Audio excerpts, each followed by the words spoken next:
First and foremost, just an honor to be here today. I can't believe we're going into our 10th football season here at Iowa State. It's truly an honor to represent Iowa State University, our athletic department, and certainly our football program. And, from my standpoint, been really rewarding to watch our football program align itself back together in January. And really watch the strain of our young men really go to work on continuing to elevate our football program forward. And we brought 5 tremendous young men here today with us. I'd like to talk a little bit about each one of them really quick. On the defensive side of the football, we brought our senior safety, Jeremiah Cooper, a young man that started for 4 years in our football program, has had a tremendous career. Really coming off another great year as a junior, and certainly expecting his best going into his senior year. Senior defensive tackle, nose guard, defensive lineman, Dominic Orange. We feel like Dominic's got a chance to be one of the best players in the defensive line in the country. Really proud of what he's done and continues to do in our football program. Has made unbelievable growth on and off the football field, and certainly proud of who he is. And then junior defensive back, Jontez Williams, coming off 5 interception season from a year ago. Young man, one of the hardest workers in our football program, great young leader in our football program. And then on the offensive side of the football, 2 young men came with us today. Senior 6-year offensive lineman, a young man that's had a tremendous career, 4-year starter the last 4 years, and Tyler Miller has had a tremendous career. You talk about leader of men, one of the great leaders in our football program. And then last but certainly not least is our junior quarterback, Rocco Becht. And Rocco has evolved into one of the best quarterbacks in college football, a guy that has been just a great leader in our locker room, stands for what's right, and certainly really proud of all he stands for and what he does for our football program. So for me, it's been great to align with our coaches. Like I said, these great young men. We've got 18 great seniors, and a real great opportunity for Iowa State football to continue to grow itself forward. So with that said, we'll certainly answer any questions you'd have for us. All right, we'll open up the questions to media. Please raise your hand if you have a question. We'll go here center left. Barry. Yeah, Barry Trammell, Tulsa World. Matt, you're talking about Rocco. This is a pretty heavy quarterback league this year, a lot of veterans. Does that just keep you sort of even par? Does that keep you behind the 8 ball? What is having a veteran quarterback this particular year do for you? Yeah, and Barry, I probably don't know enough about everybody else in this conference from that perspective, but I do know about Rocco, and I know what he's proven not just last year, but the last 2 years.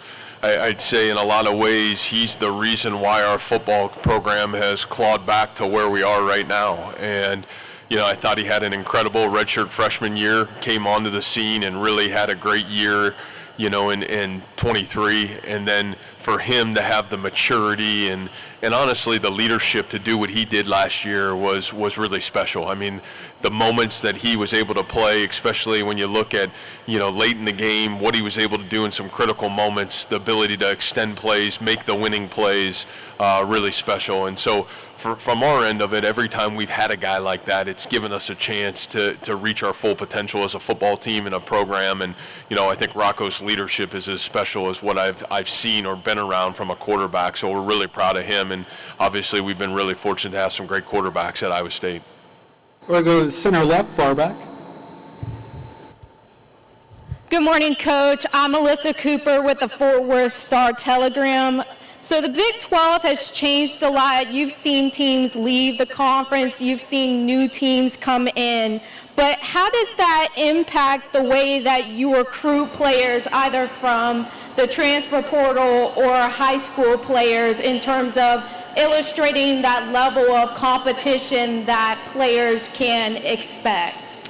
Yeah, that's a unique question for sure, especially in our landscape today. I think probably the great thing about Iowa State football is we really haven't changed. And, I think from our end of it, we've certainly put a priority on recruiting high school student athletes into our football program and developing those young men and keeping those young men in our football program. And over the last 10 years, it's probably been the pillar of our success. Now, also certainly identifying, using other resources to get player acquisition, whether it's been the transfer portal, at one time it was graduate transfers. We've always tried to use every resource to build the best team year in and year out to help our team be the best. But I think what we've always tried to do is never flinch from the standards that it takes to play in our program. And it's probably the one nice thing about being at one place now for 10 years is we know who fits. We know what works in our football program. We say all the time, our kind of guys, OKG, who fits Iowa State football. And it's really helped us be able to navigate the player acquisition process and certainly find the right young men for our program. Gentleman standing center left. Hey Matt, Kellis Revenet here with the Kansas City Star. You've got a unusual season opener with Kansas State in Ireland. It's early, it's in a different country. What kind of preparations are you asking your kids to do to get ready for that? Yeah, certainly a unique challenge, when you look at the start of the college football season. I think you look first and foremost, and you're very honored to play in this game, and obviously the respect that myself and our kids have for Kansas State and being a rival game and a respect for their program and their players.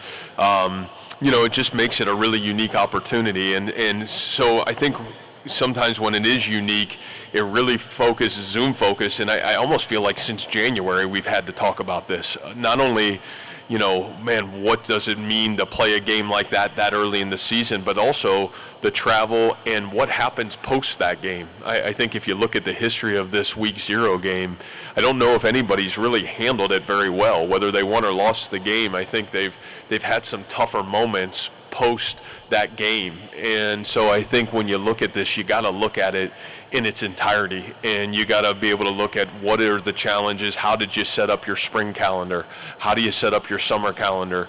How do you do a great job of making sure practice fits, fall camp fits, the lead up to this unique opportunity in Week 0? And then obviously, how are you preparing post this game to get ready to play some hugely impactful football games right as soon as you get back from Ireland? So it's really been a great challenge for the head football coach and for our staff to sit together and really kind of troubleshoot this from a multitude of different angles. And, we've really tried to look at it as that. But as big of a challenge it is, it's certainly a great opportunity, and we certainly feel honored to be able to be a part of it. Go center right. Hi, Coach Campbell, Alec Bussey, 24/7 Sports. You talked about this being your 10th year at Iowa State, and you called the Kansas State game a rival opponent. I'm curious how you've maybe seen the Farmageddon rivalry evolve over your last decade in names. Yeah, the evolution of that, you have so much respect for the consistency that Kansas State football has had over, two great coaches now during my time here in this league to, what that team has stood for. So I think from our perspective, we have tried to really make it equated to a rivalry game and to be able to get our football program to have, the similar characteristics that, the consistency of excellence that program has stood for. So, to me, you've always had great respect for Kansas State from the time that I was at Toledo to obviously the time that I came into this league to where we are today 10 years later. All right, we'll go center right in the back. Hi, Coach. David Howman with Devils in Detail. You lost your top two receivers last year. Jaden Higgins and Jalen Noel both had almost 1,200 receiving yards each. What goes into the challenge of replacing two players that were so productive at the same position? Yeah, obviously both of those young men were tremendous players. And, I don't know if you're just going to draw up to have Higgins and Noel right back there. But I think what you have to collectively have is, great people around your starting quarterback. And obviously we're really blessed to have a building block in Rocco in that passing game and a guy that knows what it takes to be successful. And I think both Jaden and Jalen would say was a huge part of their success. And then, I think you look around the other rooms before you even talked about the wide receiver room.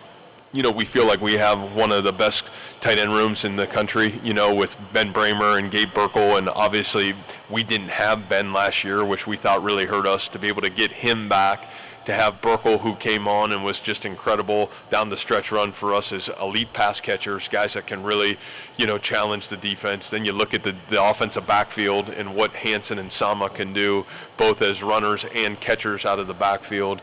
And then you talk about that wide receiver room, and we're fortunate. You had a couple freshmen stand up and really played good football for us. Brett Eskelson won us the Cincinnati game last year late in the season, had 5 catches for almost 100 yards in the game.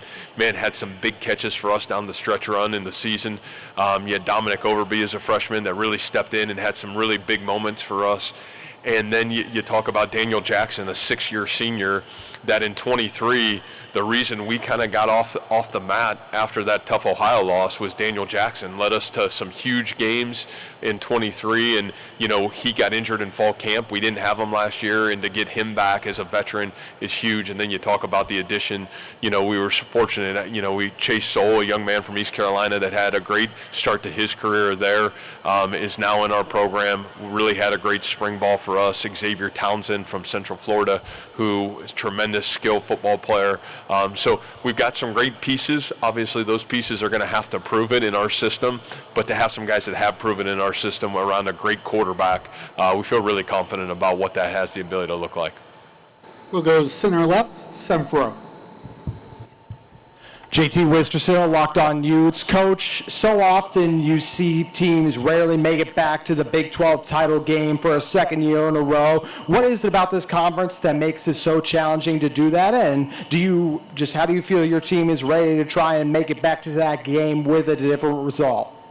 Yeah, I think from top to bottom, the consistency of this conference, you've got great quarterbacks, you've got great coaches right now, and you've got a lot of great programs. And so, I think, again, you got to try to stay healthy, you got to get on a great run, and you got to be able to, kind of what I would deem, if we're going to get back there this year, you got to be pretty tough. We've changed a lot of things in football, but the one thing you haven't changed is, are you tough enough? And, that toughness isn't just physical, sometimes it's mental too. And, we deal with 18 to 22-year-olds, and are you mentally tough enough to stay the course through the entirety of a football season? And I think that's a real challenge. So, I think it is really unique for Iowa State football this year, and we're going to figure out if we're tough enough to be able to do it again.